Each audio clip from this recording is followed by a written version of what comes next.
back. You're listening to Houston Real Estate Radio. Had a great first segment. We've been talking about the book that came out, Buy It, Rent It, Profit. We're going to change gears a little bit and talk to a couple of ladies who went to the NAR convention. Some hot topics going on that we want to discuss.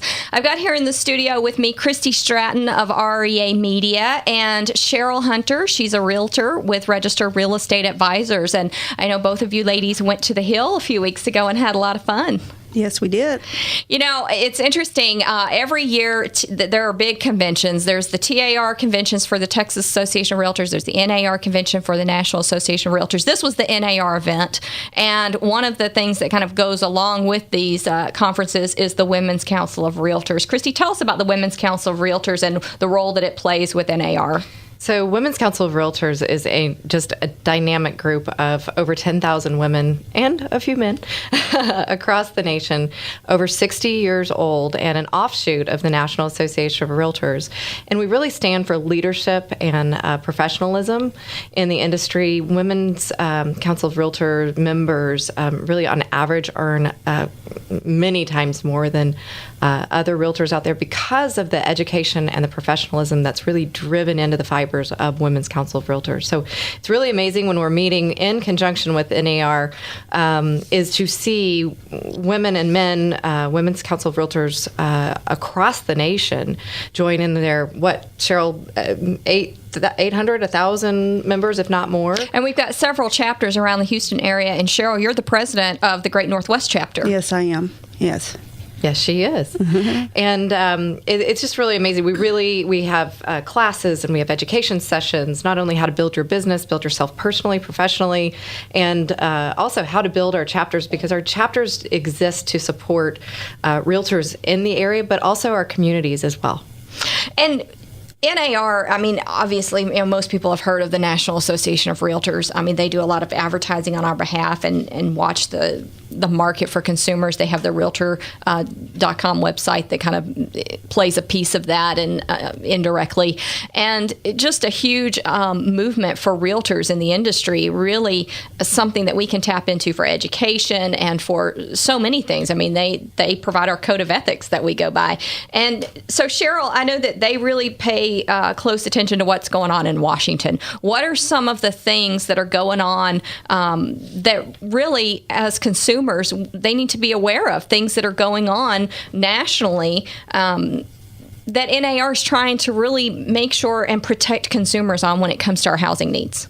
I had the opportunity to do the Hill visits, and I did the congressional one. So we visited Congressman Steve Stockman's office, Kevin Brady's office, Randy Weber, Pete Olson, and Michael McCall's office.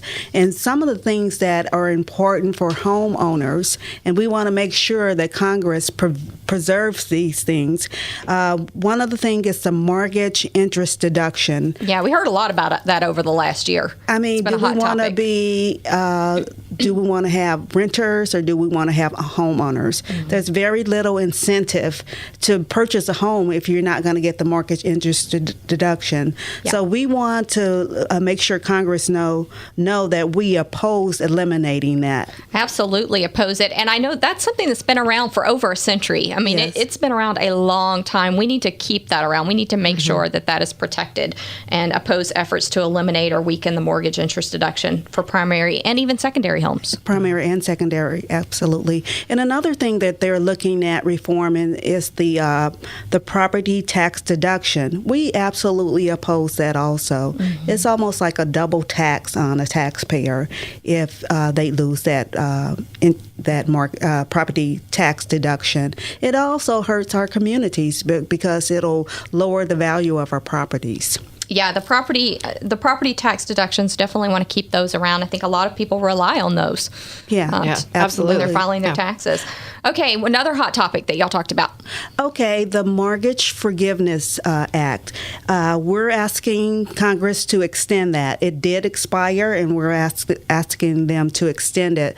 There have been so many homeowners owners, all those short sales that all happened. the short sales, there's no incentive for them to actually to complete a workout or a short sale if there's no forgiveness. And that's really a phantom tax, so we're absolutely asking Congress to extend that. And I just want to clarify what we're talking about forgiving here. Basically, if someone is short on their mortgage, then they're having to pay income on that amount that the bank is shorted. And so they may not have the money to pay that income tax on that money. And so that would make them go into foreclosure versus working it out and doing a short sale. Absolutely. So Absolutely. yeah, so that's definitely a good thing to keep around so that people don't go into foreclosure. Because when foreclosure happens in your neighborhood, it hurts everybody in the neighborhood. You want to protect your neighborhood and allow those people to be able to work something out with the bank and do a short sale. And another thing that is important in the commercial real estate, there's some residential, but this is for commercial real estate, like-kind exchanges. If that is, we're asking Congress to extend that also. Has that run out right now?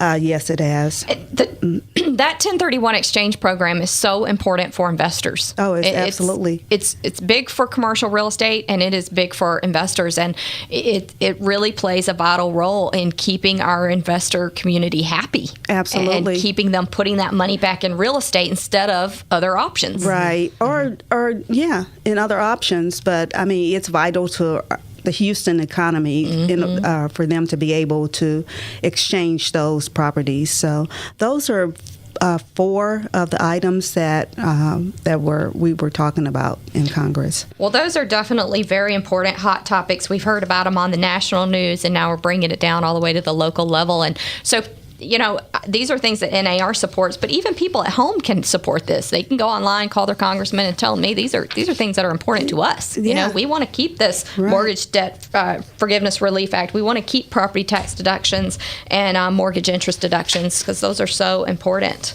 One other thing that they were looking at is fundamentally changing FHA with the PATH Act, and that's protecting taxpayers. So the PATH Act, tell us what the PATH Act is. What is it? What is that? When people hear that term, I don't think they're going to know what that is. Tell us about the PATH Act. The PATH Act is something that they're looking at in Congress to change FHA. They are concerned about what happened in the market recently, and so they're trying to limit their risk. Okay. As you know, FHA has changed substantially in the last 2 years. I think it's gone up they've made a lot of changes to it already. 85 basis points. So what this program does is it weakens the program.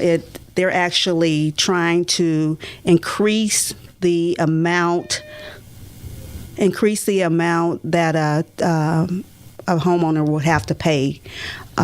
Right now, FHA is a way for homeowners to get into a house like 3.5%. They're talking about raising that. The down payment. Raising the down payment. And what are they talking about raising it to? 20%? I don't have a figure. Okay. I don't have a figure. Just raising it above that 3.5%. Absolutely. And they're also talking about, tightening the credit limits and somewhat backing out of HA on a limited basis. So we absolutely oppose them. Yeah, approving the PATH Acts. It's going to hurt a lot of people because the majority of loans out there today are FHA-backed loans. Right. And if they make it to where you have to have even 10% down, that's going to disqualify a lot of people from home ownership. Right. And home ownership is so vital to our economy and keeping it strong and keeping it moving forward. I'm into that.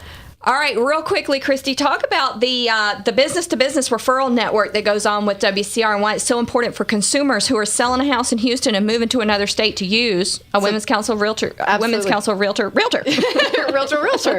Yeah, Women's Council Realtors with over 10,000 members nationwide, what we really drive home is that we can refer to other credible realtors across the country. So if you have a home that you're selling here, you're being reloaded to another place or reload into Houston, you look for a realtor who's a Women's Council realtors, and he or she can help you on the going to across the pond, if you will, and coming back in your own hometown. That's so important because you want to make sure you've got a good, strong realtor. And when you go somewhere to buy a house out of the Houston market, you may not know who to go to, and you want that good, strong referral. You can trust that credibility that comes with Women's Council. Look for that Women's Council.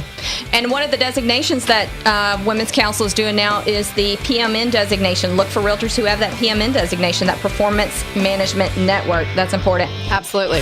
All right, we'll be right back here on Houston Real Estate Radio.